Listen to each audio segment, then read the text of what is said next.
All right, Middle-Aged White Guy Reacts is back again today with another video for you.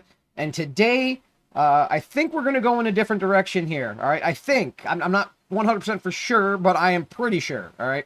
So, like the last, I don't know, maybe half dozen or so reactions I've done have all been either like social commentary about what's been going on in the world around us right now, or very political in nature, which is great. I love those songs. I love commenting on them.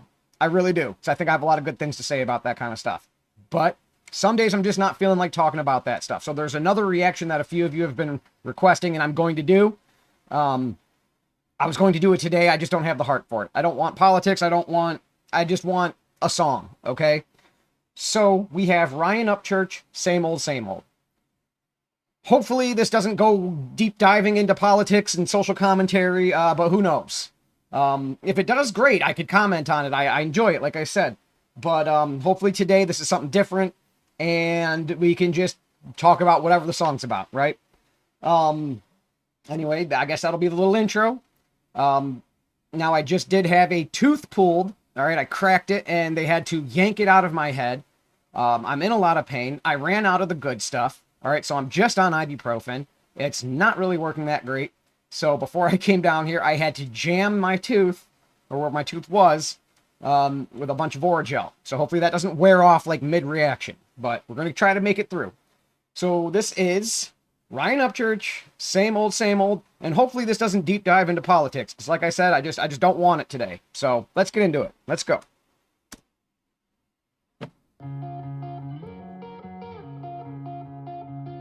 Looking like it's going to be country, which is good. It's what I want. It's exactly what I want.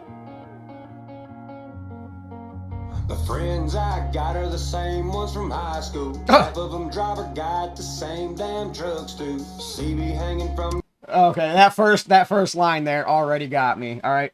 The friends I have now are like the same ones from high school, or however he said that. So since high school, there are a very small handful of people I've incorporated into my circle. There was a large group of us from high school that stayed friends and hung out together for a long time after high school. And just in the past 5-10 years, probably, one by one, they kind of fall off. So I have like a very small group of my high school friends still, and like a couple of people that I have added. And the reason is I don't trust other people. You know, I don't trust people that I've met at a job, whatever. You know, I trust them, you know, but like not like I would trust my boys from high school, right? Those are people that grew up with you, that have, you know, how they're going to act in certain situations. You know them, like you know them inside and out. At least my friends, I know them inside and out. All right. So I know exactly how they would react in any number of situations, because either we've been through it together already, I've seen them in other similar situations, or I just know their heart. Okay. And so, yeah, I am not interested in adding friends. Like acquaintances are one thing, but real, honest to God friends, there is like 1 or 2 people I have added since high school that I include with as just as good of a friend to me as all my boys from high school. Yeah, that's just how it is. This is how it is. I'm sorry.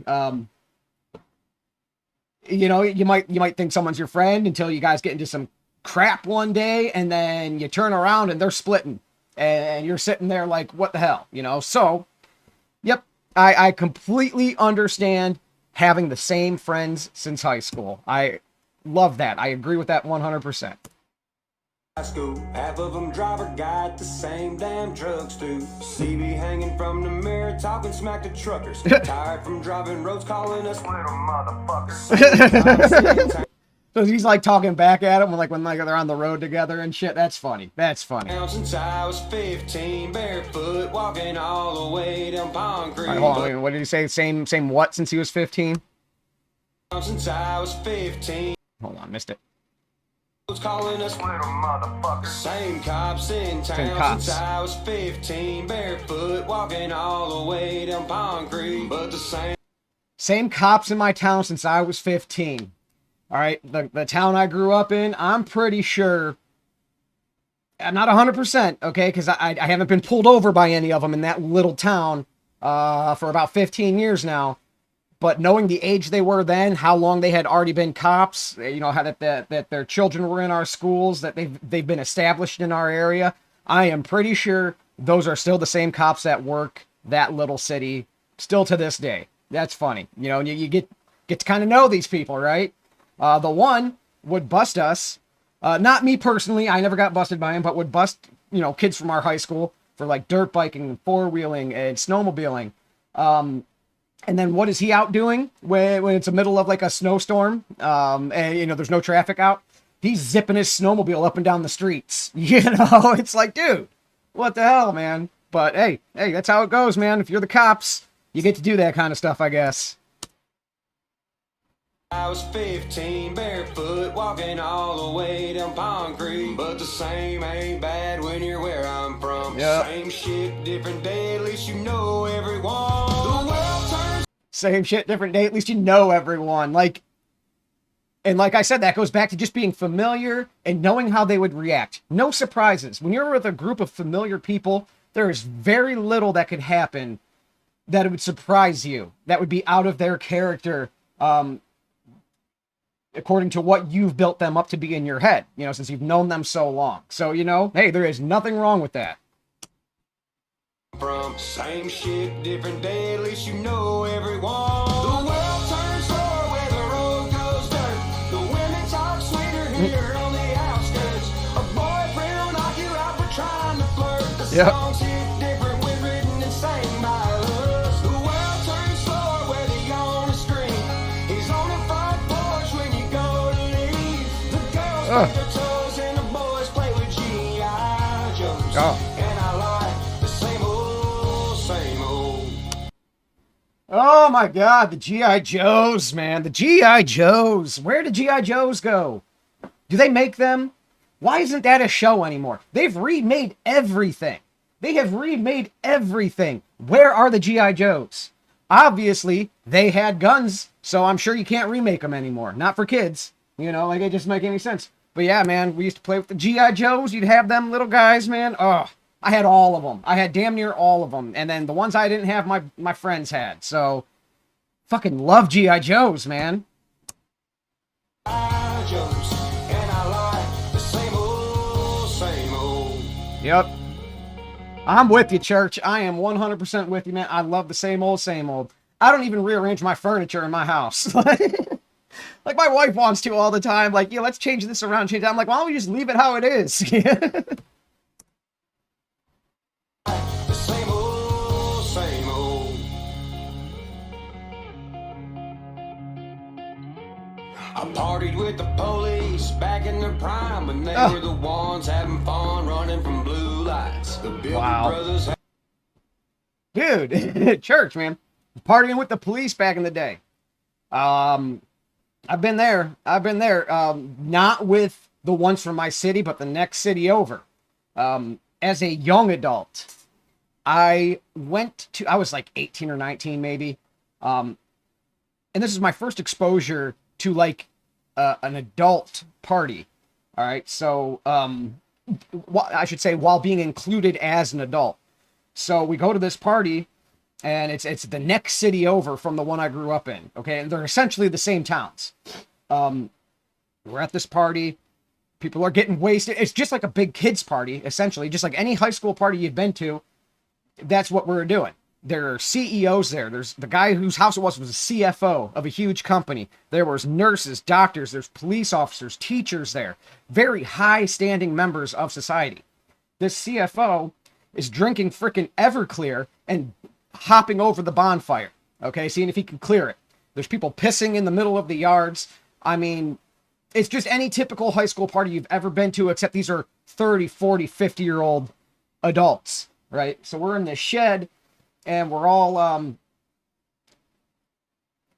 passing around some medication. All right, we'll just put it that way. Passing around some medicine, and there's a nurse in there. There's a teacher in there. There's a cop in there and his wife, and we're just blowing down. Oh, no, I shouldn't say blowing down. That's different. We're just chiefing. Okay, we're chiefing. Yeah, it's been a while since I've been in that scene, so I forget the proper terminology sometimes. But yes, you know, they're all people at the end of the day, man. They are all people, and especially once you get some little alcohol involved, I mean, we're all the same, man. We're all the same. We all let loose almost exactly the same. It's funny. And they were the ones having fun running from blue lights. The Bilber brothers had a party every week, and Officer TC was waiting down the street at the top of Snake Hill. Buster right at the stop. Don't light a blunt until you pass Narrows of the Harbor. But the cops ain't as scary as some of them curves. Take it slow by Mary Helen's. Watch for cows, you heard? Oh man. Oh, so he's talking, you know, hey, they knew the parties were going on. They're staying by this hill. You know, obviously only one way out. So, you know, you come down that hill to the stop, take a right before you light that blunt up. All right. Because the cop's sitting there and he's going to see you. He's going to stop you or whatever. So just making sure you're being responsible. All right. And I could, the cows and the curves and making sure you're going slow, because the curves are a lot more scary than any of the police in his area. That's funny because, again, we had some certain sections of road that were like that. And I think that's in pretty much anywhere, right? And we had, like I may have mentioned, we have a lot of nursery land where I'm from, and there's also, you know, cows and all that stuff. Okay, it's not like super country, but it's country enough. Okay, and yeah, there's some areas that you had to take it slow around them curves, man. Because they double back on themselves, basically. It's ridiculous sometimes. Especially, you know, we rode motorcycles for a long time. I still have mine in the garage, collecting dust, okay? There came a point where I had too many kids and just couldn't afford dying on a motorcycle. Not that I don't trust myself. It's stupid-ass car drivers out there, all right, who don't look when they're merging and or changing lanes or taking lefts or rights, have their heads buried in their cell phones. So at some point, I'm just like, you know what? I'm just not putting tags on it this year. I'm not going to ride it. And that was, 2017, 2018, around in there. Maybe even 2015. Like, I haven't had tags or anything on my bikes. They're probably trash. I don't even know if I can get them to start anymore. But, yeah, you had to take them curves slow, man. Take them easy, especially if you've been partying. Because that was a recipe for disaster. Curves, take it slow by Mary Helen's. Watch for cows, you heard? Ours wasn't called Mary Helen's, it was River Road. River Road. Some of them curves, take it slow by Mary Helen's. Watch for cows, you heard? The world turns slow where the road goes down. The women talk sweeter here on the outskirts. A boyfriend will knock you out for trying to flirt. The songs hit different when written and sang by us. The world turns slower where the only screen is on the front porch when you go to leave. The girls play their toes and the boys play with G.I. Joes. And I like the same roads that hold my... I don't know why that G.I. Joe line gets me, man. That just hits me. It's so nostalgic. Just hearing the word G.I. Joe. Like, for some reason, it's like a gut punch every time he says that. I don't know, man. I don't get it. Jokes. And I like the same roads that hold my years of many blunts rolled and close called deer. Just one more kiss. Close calls? Was you talking about, did you say close calls with deer? Of many I missed it. Or did I not? Nope. Hold on. blunts rolled and close called deer. Just one more kiss and one more beer. Just one more bite. I think he said with close calls with deer, essentially, right? I think that I have hit 2 deer in my life, all right? The one, I fucked this thing up, man.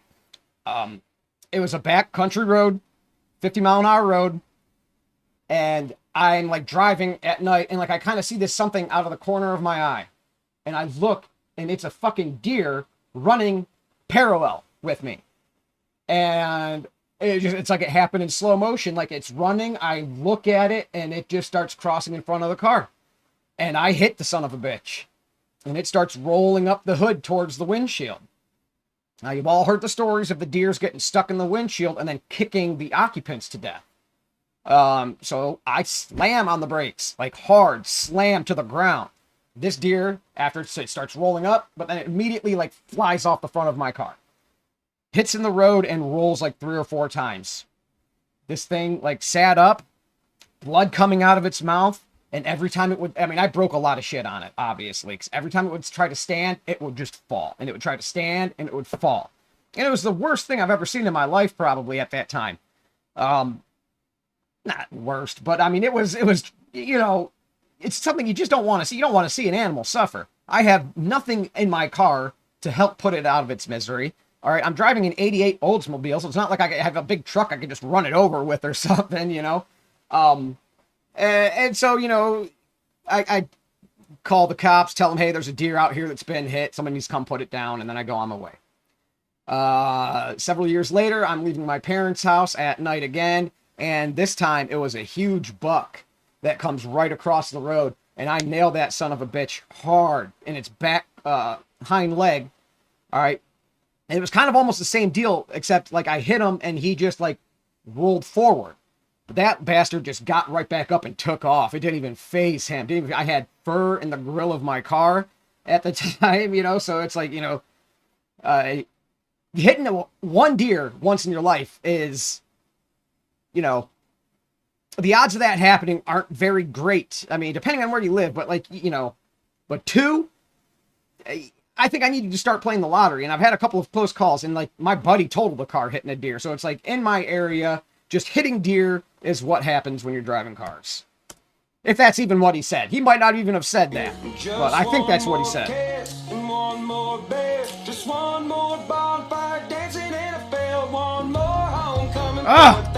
Dude, he's talking about my childhood, my upbringing, dancing in a field to a bonfire. I mean, that's what we did.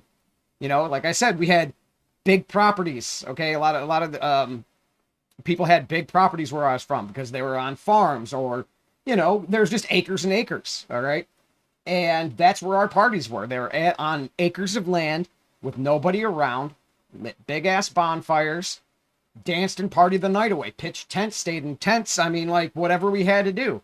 It better than any hotel party or anything I have ever been to, ever.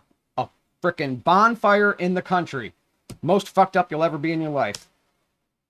Just one more bonfire, dancing in a field, one more homecoming for 1,000 more years, 1,000 more coolers like cans in a fit. For every country boy born for millions of years, I pray another generation live like we do. And that, it might not happen, man. He prays that another generation gets to live like he did. Anymore, you know, I said I didn't want to get into that kind of commentary, but anymore, you never know. You never know. I mean, that might be dead and gone. I mean, a lot of the rural areas are untouched, at least in from where I am. All right, they're untouched from everything they're kind of insulated from everything that's going on outside of them. So it's like almost like a time capsule from you know, it hasn't been affected the last 2 years. So they're stuck in 2018, which would be a great time to be stuck in, right? But, you know, besides their gas prices and food costs and all that stuff. But, you know, they're doing what they've always done. And I do hope that the next generation gets to live that way. I try to allow my kids to live that way. We're doing the best we can to make sure that they have normal upbringings through these times, right? Like from the schools that we sending them to the activities that we do, you know, if there's mandates in place, we're not doing that crap. You know, we'll find there's other outlets out there that are still acting normally. You just got to find them. You might have to dig a little more to find them. Keep these kids doing the things that we did growing up and living that way because it's healthy and it's good.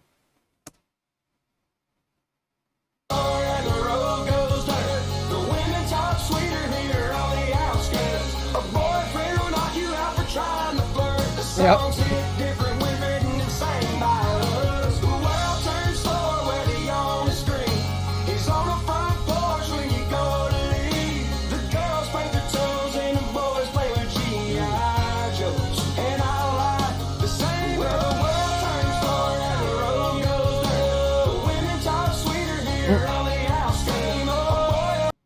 Yeah, and you know what, man?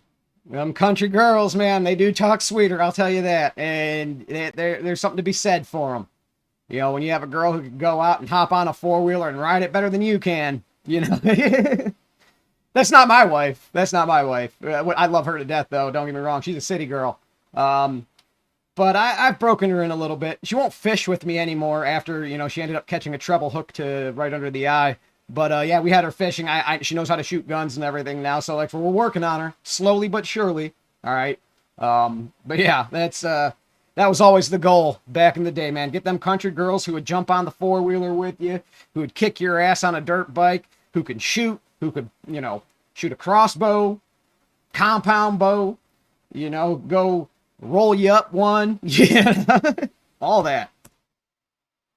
Women talk sweeter here on the house game. Oh, boy, it'll knock you out for trying to flirt. The songs hit different when written the same by us. The world turns slower where the only screen is on the front porch when you go to leave. The girls paint their toes and the boys play with G.I. Joe. God, that hits me every time. The same old, same That's beautiful, man. Look at that. That's beautiful. And see, where I was from wasn't that spaced out, okay? So maybe in this picture, there would be probably 2 more houses behind that river and another one over here to the left and one more over here to the right. You know, it's a little bit more close together. That's beautiful, though. Look at that. That's Tennessee, right? That's fantastic, man. Fantastic. I think that's the song. We done. That's it. All right, that's perfect. That's exactly what I needed today. Very happy. That's a great song, man. I really enjoyed that. Very nostalgic, and it reminds me of my upbringing and my childhood, and it just puts me in such a good mood. And I'm gonna be in a good mood the rest of the day now. Thank you, Ryan. That was great. All right, that'll do it. That'll be the reaction. Middle-aged white guy is out. Peace.